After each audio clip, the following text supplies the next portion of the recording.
That's not in your translation? You've never read that before? The first command God gave to human beings was to have sex, be fruitful, and multiply. Have sex. And then in chapter number 2, God performed the first marriage ceremony so that Adam and Eve would be in covenant with him and with one another. We know the formula. Leave, cleave, one flesh. You are, as we say, buck naked with no shame. Whoa. You see, prudes do not like the Bible. The Bible is very clear about human sexuality. It is very open, it is very plain, it is very, very vivid. And so we in our culture somehow have got this all confused, because have you noticed something happen in American culture on the way to the 21st century? Did you notice it? One of the main things is a total misunderstanding of human sexuality. Guess what? As I recently read, there are not 71 different genders. Oh, yes. There's only 2. There's only 2. And so we turn to the scripture to understand this wonderful, beautiful, sacred gift of sex and sexuality. God invented sex. He gave it to us.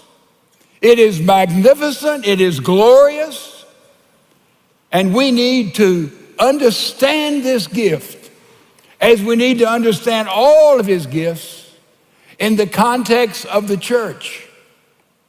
We've made a serious mistake with our young people, a tragic mistake with our young people. We have brought them up in a church, and many times with Christian parents. We talk to them about being pure and celibate before they get married. And they accept that by and large. They abstain by and large. And then we spend $50,000 or $75,000 a year and send them to some college or university. And while they're there, sex is so dominant, sex is so accepted. You think that something's wrong with you if you have not had sex with the opposite sex.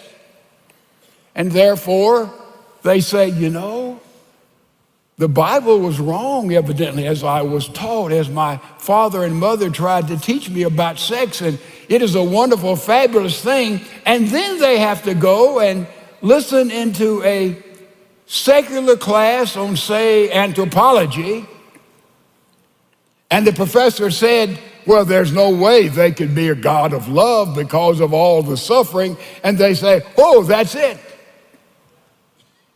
When our kids no longer believe in God in church the way they were brought up to believe in God in church, we say, well, they're mixed up in their mind. No, first of all, there came sexual promiscuity. And then there was the theological problem. I've got to get away with the Bible and that which I'm taught. Aldous Huxley, brilliant scholar, theologian, he's very honest about it. He said, I had to come to a posture that there is no God, because if there were a God, it would interfere with my expression of my sexual life. So this is where we are. We have lost the purpose of sex and what sex is for. Sex is given to human beings to be exercised gloriously, creatively, dynamically, in the context of marriage. Someone says, well, you know, sex is just like a drive for food. No, it's not. A drive for food has to have some parameters. If we would just eat and eat and eat and eat, all of us would weigh 600 pounds and come forward, I'll sign your death certificate. Food has to have parameters. Sex, more than food, has to have parameters, and the parameters for the expression of sex is within the sanctity and the holiness of marriage. And then there's celebration. What is the purpose of marriage? Procreation. We got that. Have children. Have children. Number two, it is for pleasure. Now, some of our church fathers got confused at this point, namely Augustine, namely Aquinas, but is also for pleasure. I want to debate that. That's pretty clear, isn't it? Also, it is a symbol, a reenactment of the covenant, if you're a Christian, that we have with God in Jesus Christ. Read the Bible, and all the covenants are restated. The covenant God had with Abraham is stated over and over and over again. The covenant of Isaac and Jacob, all the covenants in the Bible are restated to remind us of the relationship and the promises of God.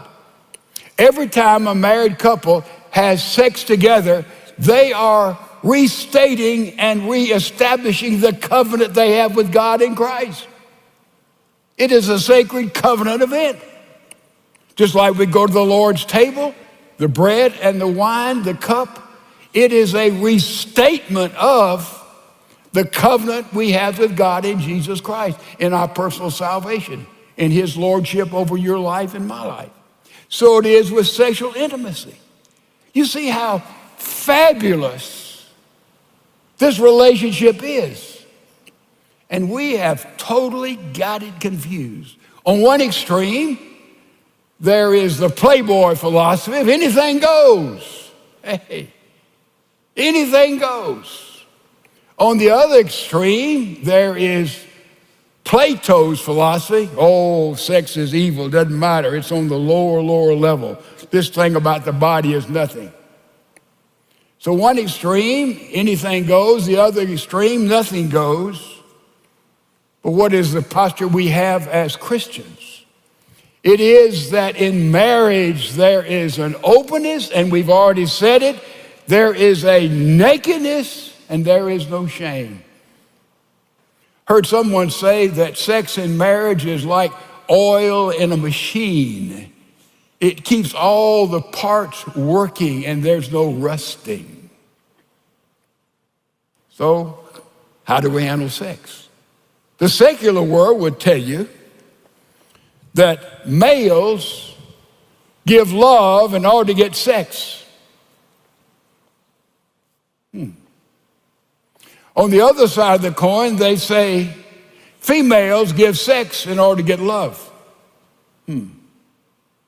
Totally inaccurate. Totally inaccurate.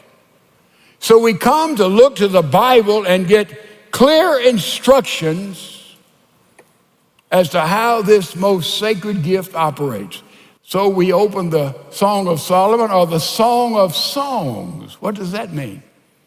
It must mean that this book tells us how to sing the number one song in life in the area of human sexuality. It's the preeminent song, the Song of Songs. So we're talking about unashamedly sexual intimacy. The operative word for sexual intimacy is time, T-I-M-E. The operative word for sexual intimacy is, help me choir, all together. The operative word for sexual intimacy is time. So we open the book of Ecclesiastes, and I wish we had the time to read all these passages, but I'm just going to make references to them. And you can go back and check them out because time is important. We study in 1 Corinthians. You read in 1 Corinthians chapter number 7, a little verse, how in married life there are occasions when sex is not participated in by the husband and wife because that happens only for a time. remember? So we come to Ecclesiastes, and we see that sexual intimacy takes time. You read about Solomon. He's attracted to the Shulamite woman, Shula, and Solo, abbreviated names. And Solomon was attracted to her, and in chapter number 1, he describes for us how he saw her, chapter 1. And mine in that day, the body was totally covered, and all he saw was her face. And so in chapter 1, when he saw this Shulamite girl, he describes her face.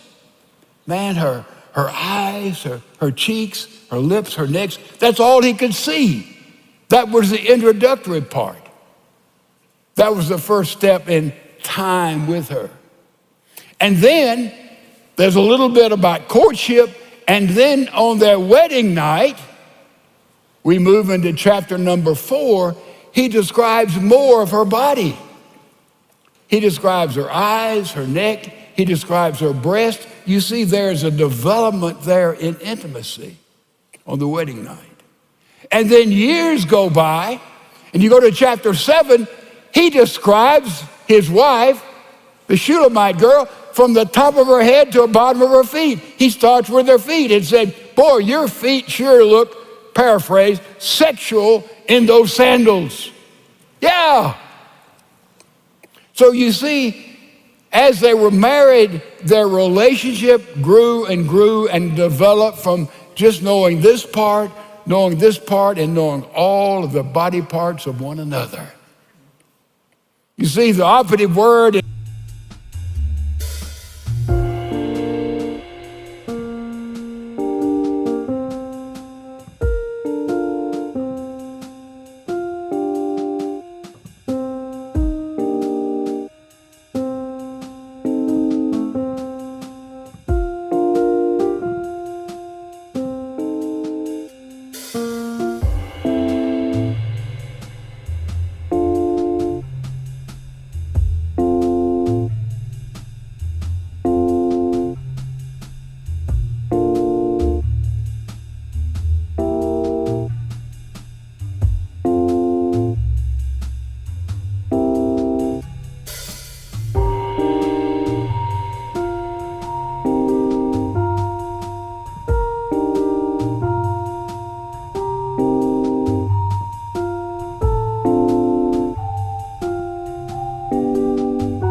in sexual intimacy is time. It takes time. And also, the operative word in sexual intimacy is time, but sexual intimacy takes timing. Timing, right? Not going too fast for anybody, am I? Are you with me? You see it in Ecclesiastes. There in chapter number 5, Solomon gets up. He says, man, I feel like making love to Shulamite, and he goes and knocks on the door of her bedroom, and she says, what? And he says, open the door. Man, I want to come and make love to you. Young's paraphrase, it's right there. And Shula says, no, I'm just waking up, and I'm not ready. And she makes a little excuses there. And by the way, there you have a biblical grounds for the headache. Yeah, right there, right in Song of Songs. And she says, no, not right. And then she kind of wakes up. She said, it's unscheduled. It's not the timing. But man, she went and opens the door, and Solomon is left. He's gone. Solomon, come back. Hey, I'm reconsidering here your proposition. We're married. And remember, we've already studied in 1 Corinthians, a very devastating passage. God says, wives, you don't own your bodies any longer. Your husband owns them. Husbands, you don't own your bodies any longer. Your wife owns them. Oh. And so now she gets up and gets dressed, and she's running all over everywhere trying to find Solomon. By the way, the Song of Solomon is an amazing book in a lot of fashions, but it pictures the Shulamite girl seeking to be intimate with her husband more than Solomon is seeking to be intimate with her. It is an aggressive female. Read it. Oh, I've never heard of such a thing. Can you think how that would go off way back there in antiquity? You see, it's a celebration. And it takes timing. Go on the internet and look up something like the danger of poor timing. You know, danger of timing. You'd probably get references to something in space that doesn't work and has to come together. Hey, that's what I thought. But you get in there, you know what it takes you to? A BMW.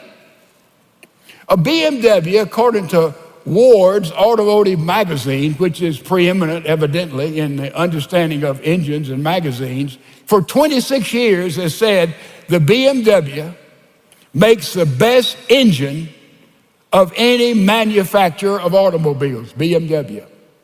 In 26 years, BMW engine has finished number one. Only 2 years, they finished number two. It is the most delicate tuned engine of anything that's made on the planet, according to this automotive magazine, which is considered to be definitive. And so you look up and you talk about the danger of poor timing, and you read there about how when somebody tinkers with a motor, the slightest bit, the engine of a BMW, you have to go back and get the ignition adjusted, and it has to be retimed. And if this body is the engine God has given to you and me for sexual expression in marriage, timing is very important because it's more intricate than even a BMW engine. What are we saying, folks? With symbol and metaphor, we understand a finely tuned engine. There has to be timing there at the ignition, and that's true in all the lovemaking we have in a marriage relationship. Am I going too fast for anybody? Apply it to yourself. Apply it to your own life. And so, we understand the operative word in sexual intimacy is time. And it takes time and it takes timing. Also, it takes something else. Sexual intimacy requires timely communication. Read this book, and you'll see that Solomon and the Shunammite, they talked all the time. It's just full of talking and conversation. They talked. When they were making love, before they made love, while they made love. Read it, all in between. They're talking, they're communicating. It's important that we communicate, that we do not let things build up in a marriage relationship. And we haven't dealt with this, and we haven't dealt with this, we haven't dealt with this. And there's a verse there in the 2nd chapter of Song of Solomon. Catch the little foxes because they spoil the vines. Great little verse. I thought about that in terms of communication. It's those little bitty irritating things. He just keeps on criticizing. She just keeps on harping. She just keeps on dodging. And those little bitty foxes. In that day in a vineyard, the little foxes would go in and they would go and attack the very roots of the vine that was to produce fruit. They'd attack the roots and they know there would not be any fruit, there would not be any production. That's what happens, ladies and gentlemen, in marriage relationships and families when there's little beep, beep, beep, beep. Well, no big thing, beep, beep, beep. But suddenly the roots are attacked and there's no joy and fruition and growth and development in the marriage relationship. Check those little, it takes communication. Communication is very important. What is communication about? How do we communicate? Most of us would say with words, right? We communicate with words. Not really. Only 7% of communication has to do with words. Boy, when I read that and realized it was true, I said, I spent a lot of time with words. I'm a semi-wordsmith. Every week I write out a manuscript, 52 pages. You hope it'll be 32. It's impossible to preach a bad short sermon. People keep reminding me. But I work at words. I do not memorize particularly. It's just the overflow of what I've gotten and what I work. Every Thursday I write out a manuscript. That's what I do, words. But words are not big. Only 7% of when we communicate with one another has to do with words. Well, that's kind of strange. 38% have to do with tone of voice. Words. Well, there's a lot left. What's left? You've got words and your tone of voice. Well, there's a lot left in this communication package. 55% has to do with body language and expression. Whoa! Have you ever thought about that? So here we go, and let me prove that to you right now. Let's take the word yes. Why yes? Tone of voice. Yes. Yes. Well, 38%. What's that 55%?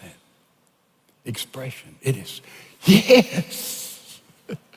Yes. It is yes. Yes. The expression, the smile, that is the 55% of when we try to communicate with one another. All right, let's just show how many steps are involved in communication. Here's a husband who wants to communicate with his wife. This is what he wants to say to his wife. He thinks about what he wants to say, okay? And then he expresses that to his wife, what he wants to say, which is something different than he'd thought about saying, right? Then his wife hears what he says. Then his wife takes what he has said and applies it to her. And then she thinks about what she wants to say back to her husband, okay? And she states it and he hears it and he applies that to himself. And then he thinks about what he wants to say back to her. Ladies and gentlemen, there are 8 steps in just a bam of communication between a husband and wife. You got it? And in any of those steps, there can be all kinds of confusion. With words, a little bit. Tone of voice, bigger. Body language. 55%. We need to learn how to communicate and don't let those little foxes spoil the vine.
If there's going to be sexual intimacy, communication, and then not only sexual intimacy, the operative word is and then there takes sexual intimacy involves being timely, and then sexual intimacy involves timely communication, and then finally it takes time away. cut out everything else, shut off computers and phones and activities, and time's away with a husband and a wife. Doesn't matter where you go, how you go, shut the door, get away. Time away. We're talking about sexual intimacy. We're talking about a relationship that is growing and developing, sweeter and better, year by year by year by year. Thrilling thing, don't miss on that. It's exceedingly important, all of this, in having a marriage that Solomon would say sings, having a great marriage. Let's just say, and I could illustrate this, but I'll not, that you were invited to go to a meeting of the top, wealthiest, most successful executives in America. Say there were about 12 people there. And all 12 people were asked to tell the group their secret of success and what they've done. One guy stands up and he said, well, before I was 21 years old, I came from nothing, but I'd made my first $1 million. And now I'm CEO of a company and it's worth da-da-da. Next guy stands up and said, well, I went to school. I got a PhD and I went out and I made this contribution. I won a Nobel Prize. And they give all their story of success. And this average guy in there, he said, what am I going to say? I'm just average. And he said to those